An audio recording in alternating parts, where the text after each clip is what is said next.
Oli, vinc a recomanar llibres aquest cop amb una mica d'humor potser, però que d'alguna manera té efecte. La veritat és que jo vaig tenir l'any passat un professor que deia que era de clàssiques i ens va dir que si volíem assegurar-nos un lloc a la platja, doncs que ens emportéssim els llibres que ens havíem de llegir per clàssiques o que estaven a la bibliografia recomanada, i la gent, com que veuria la portada, fliparia, que diria aquesta persona està com una puta cabra, així que tota la platja per ella.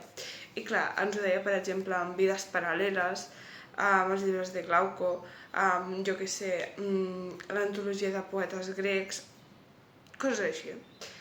La cosa és que, clar, aquí potser més que per la platja també et serveix pel metro.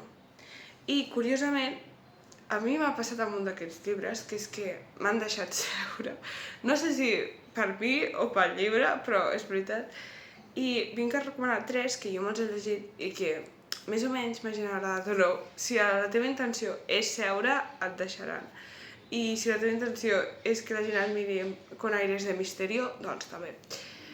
Per cert, mai m'ho he passat tan bé com llegint Eurípides a Raz, també consell del nostre profe, que deia que tu vols sortir de festa i vols llegir-te el llibre per no suspendre l'examen que tens el dia següent. Doncs què fas? T'agafes el llibre i te'n vas de festa amb el llibre. I entre copa i copa te lo lees en la barra. Em sembla meravellós. Ho vam fer un dia pels jajas i encara tinc les fotos i va ser molt divertit veure la gent a com reaccionava.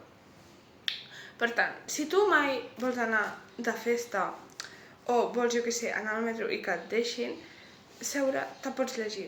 Per exemple, si sents, jo què sé, si t'ha de gustar alguna més romàntic, alguna més poètic, no tan bèstia com Vides paral·leles, que en Vides paral·leles i amb les vides t'enteres de tots els cotilleos que hi havia a Roma, o sigui, entre la gent. Era com el sálvame del moment, era millor que la Isla de las Tentaciones perquè t'enteraves de este se ha liado con este le ha declarado la guerra a este, és molt divertit. I t'explica, hi ha molts volums, o sigui, pots triar la temàtica i qui et cau millor, a qui vols odiar, saps? Està bé allò. Jo me vull llegir aquest any uns quants més perquè és molt interessant.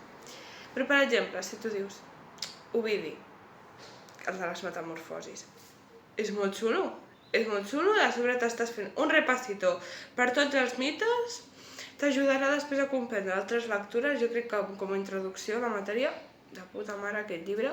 A sobre, si te sents més romàntic, pots triar els capítols. Si vols, jo què sé, entendre tal... Jo aquest llibre me l'agafaria per anar a un museu a entendre els quadres de mitologia. Em sembla fantàstic.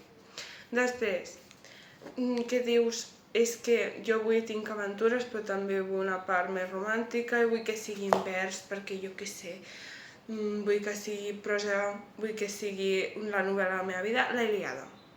Jo sé que és un totxo el llibre i que pesa i que no saps com ho portaràs a la motxilla o al bolso, però escolta'm una cosa. Tu saps lo interessant que queda quan t'estàs llegint la Ilíada a un metro i la gent et mira i tu estàs emocionat perquè estan al mig de la guerra? A mi em sembla fantàstic. Jo aquest llibre me l'he llegit a tot arreu, me'l vaig llegir una setmana i me'l vaig rellegir alguns capítols perquè realment em va emocionar moltíssim. O sigui, jo, de veritat, el recomano molt més que l'Odissea. I després, si tu el que vols és un llibre així, més totxo, més per... No que, o sigui, no és tan bon llibre, en veritat, bueno, a mi no m'ha agradat tant, una mica més pesat, una mica més de comer-se la cabeza. És un llibre així més... que te l'has de llegir per l'assignatura i no tornaràs a tocar aquest llibre en la punyetera vida perquè dius, ¿pa qué me voy a leer esto? Elogi a la bogeria de l'Erasme de Rotterdam. Per què? Si tu aquest llibre tu vols fer veure que la gent te deje tranquil·la, te lo lees. Te treus la portada i te lo vas així. I de mentre vas repassant perquè és que te tocarà llegir-te'l per la carrera en algun moment, perquè va ser un canvi, vale, sí, va ser brutal, té un joc així metalingüístic i del punt de vista del narrador que és bastant interessant d'analitzar, però el llibre en si és una mica pesat i en alguns punts contradictori. I si t'ha agradat i vols que et recomani més llibres perquè la gent et deixi tranquil·la, cosa que jo de vegades m'han vingut ganes de, jo què sé, de llegir-me Lovecraft, de llegir-me, jo què sé, els mortuoris, m'han vingut ganes d'agafar un diccionari perquè la gent et deixi tranquil·la, jo te'ls recomano perquè en tinc molts més. O sigui que, i si t'ha agradat, em segueixes perquè no et costa res i de vegades penjo coses interessants, encara que sigui per riure.